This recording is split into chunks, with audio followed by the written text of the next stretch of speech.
سبق غزوہ حنین۔ تعارف: حنین مکہ مکرمہ اور طائف کے درمیان ایک وادی کا نام ہے۔ فتح مکہ کے بعد اس مقام پر مسلمانوں اور بنو ثقیف و بنو حوازن کے قبیلوں میں جنگ ہوئی۔ اس مقام کی نسبت سے اس جنگ کو غزوہ حنین کہتے ہیں۔ پس منظر یعنی کہ اس منظر سے پیچھے رمضان المبارک 8 ہجری میں فتح مکہ کی شاندار کامیابی کے بعد قریش مکہ کا غرور و خاک میں مل گیا۔ کچھ معتبر قبائل کے علاوہ سارا عرب اسلام کے زیرنگی آ چکا تھا، یعنی کہ ان کے نگرانی میں آ چکا تھا، ان کے قابو میں آ چکا تھا۔ ان قبائل میں بنو حوازن اور بنو ثقیف اسلام دشمنی میں سر فہرست تھے۔ ان مغرور قبائل کو یہ بات اپنی عزت نفس کے خلاف معلوم ہو رہی تھی کہ مسلمانوں کے سامنے اپنے گھٹنے ٹیک دیں۔ بنو حوازن، بنو ثقیف اور ارد گرد کے قبائل نے مالک بن عوف نصری کی قیادت میں جنگ کی تیاری شروع کر دی۔ مالک بن عوف نصری یہ جنگ ہر قیمت پر جیتنا چاہتا تھا، اس لیے اس نے فوج کو حکم دیا کہ وہ اپنے ساتھ اپنے بیوی، بچے، مال و مویشی بھی لے تاکہ جنگ کے دوران میں ہر سپاہی اپنے اہل و عیال کی حفاظت کے جذبے کے ساتھ لڑے۔ مالک بن عوف نصری نے حوازن کے علاقے وادی اوتاس میں پڑاؤ ڈالا۔ نبی اکرم صلی اللہ علیہ وسلم کے جاسوس نبی اکرم صلی اللہ علیہ وآلہ وسلم کو ان قبائل کی جنگی تیاری کا علم ہوا تو آپ نے حضرت ابو درد اسلمی رضی اللہ تعالی عنہ کو اس معاملے کی مکمل خبر لانے کے لیے روانہ کیا۔ انہوں نے واپس آ کر آپ صلی اللہ علیہ وسلم کو تمام صورتحال سے آگاہ کیا۔ اسلامی لشکر کی تیاری اور حنین کی طرف پیش قدمی۔ نبی اکرم صلی اللہ علیہ وآلہ وسلم 6 شوال 8 ہجری کو حنین کی طرف روانہ ہوئے۔ آپ صلی اللہ علیہ وآلہ وسلم کے ساتھ 12,000 صحابہ کرام رضی اللہ تعالی عنہم کا لشکر تھا۔ لشکر میں 10,000 لوگ وہ تھے جو فتح مکہ میں شریک تھے اور 2,000 لوگ مکہ کے نو مسلمان تھے، یعنی کہ نئے مسلمان تھے۔ یہ پہلا موقع تھا کہ مسلمانوں کی تعداد دشمن کے مقابلے میں زیادہ تھی اور مسلمان جنگی سامان کے ساتھ دشمن کے مقابلے کے لیے نکلے تھے۔ اس موقع پر بعض لوگوں کے منہ سے بے اختیار یہ الفاظ ادا ہوئے کہ آج ہماری کثرت ہے، اس لیے ہم پر کوئی غالب نہیں آ سکتا۔ یہ بات نبی اکرم صلی اللہ علیہ وآلہ وسلم کو ناگوار گزری۔ دوپہر کے وقت ایک سوار نے آ کر آپ صلی اللہ علیہ وآلہ وسلم کو بتایا کہ میں نے فلاں اور فلاں پہاڑ پر چڑھ کر دیکھا تو کیا دیکھتا ہوں کہ بنو حوازن کے تمام لوگ آ گئے ہیں، ان کی عورتیں، چوپائے اور بکریاں سب ساتھ ہیں۔ نبی اکرم صلی اللہ علیہ وآلہ وسلم نے مسکراتے ہوئے فرمایا کہ یہ سب انشاءاللہ کل مسلمانوں کا مال غنیمت ہوگا۔ مسلمانوں پر حملہ۔ اسلامی لشکر 10 شوال کو حنین کی وادی میں پہنچا۔ مالک بن عوف پہلے ہی اپنے لشکر سمیت وادی حنین میں آ چکا تھا۔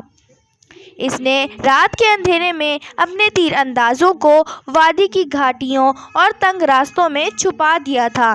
مسلمان دشمن کی موجودگی سے بالکل بے خبر تھے۔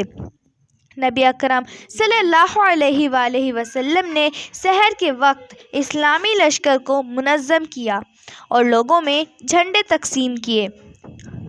اسلامی لشکر کی قیادت حضرت خالد بن ولید رضی اللہ تعالی عنہ کر رہے تھے۔ جو ہی لشکر وادی میں داخل ہوا، تیر اندازوں نے حملہ کر دیا۔ اس اچانک حملے سے مسلمان سنبھل نہ سکے اور ان میں بھگدڑ مچ گئی۔ مسلمان منتشر ہو گئے کہ یہاں تک کہ آپ صلی اللہ علیہ وآلہ وسلم کے ارد گرد بہت تھوڑے مسلمان رہ گئے۔ حضرت محمد صلی اللہ علیہ وآلہ وسلم کی ثابت قدمی۔ اس نازک ترین مرحلے پر نبی اکرم صلی اللہ علیہ وآلہ وسلم نے عظیم بہادری اور شجاعت کا ثبوت دیا، اور شدید بھگدڑ کے باوجود آپ کا رخ کفار کی طرف تھا، اور آپ صلی اللہ علیہ وآلہ وسلم فرما رہے تھے، انا النبی لا کذب انا ابن عبد المطلب۔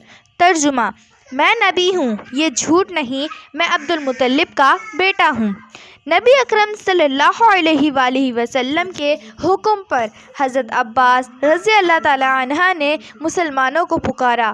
مہاجرین اور انصار نے اس پکار کو سنا تو سب مسلمان پلٹے اور ایک مرکز پر جمع ہو گئے۔ پھر مسلمان اس جوش سے لڑے کہ جنگ کا رخ ہی بدل کر رکھ دیا۔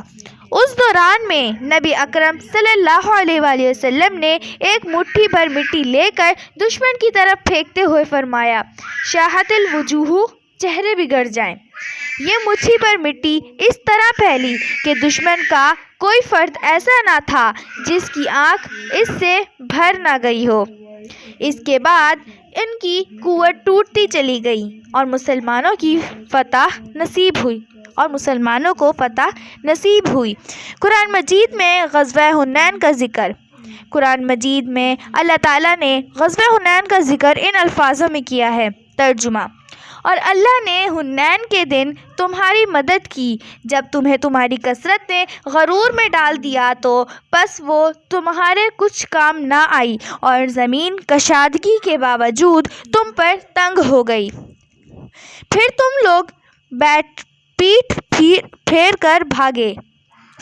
پھر اللہ نے اپنے رسول اور مومنین پر تسکین نازل کی اور ایسا لشکر نازل کیا جسے تم نے نہیں دیکھا، اور کفر کرنے والوں کو سزا دی، اور یہی کافروں کا بدلہ ہے۔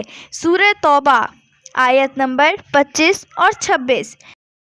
کیا آپ جانتے ہیں حنین کے میدان میں نبی اکرم صلی اللہ علیہ وآلہ وسلم کے ثابت قدم رہنے والے صحابہ میں سے چند نام یہ ہیں: حضرت ابو بکر رضی اللہ تعالیٰ عنہ، حضرت عمر فاروق رضی اللہ تعالیٰ عنہ، حضرت علی رضی اللہ تعالیٰ عنہ، حضرت عباس رضی اللہ تعالیٰ عنہ، حضرت ابو سفیان، حضرت فضل بن عباس، حضرت ربیع، حضرت اسامہ، حضرت عبداللہ بن زبیر رضی اللہ تعالیٰ عنہم۔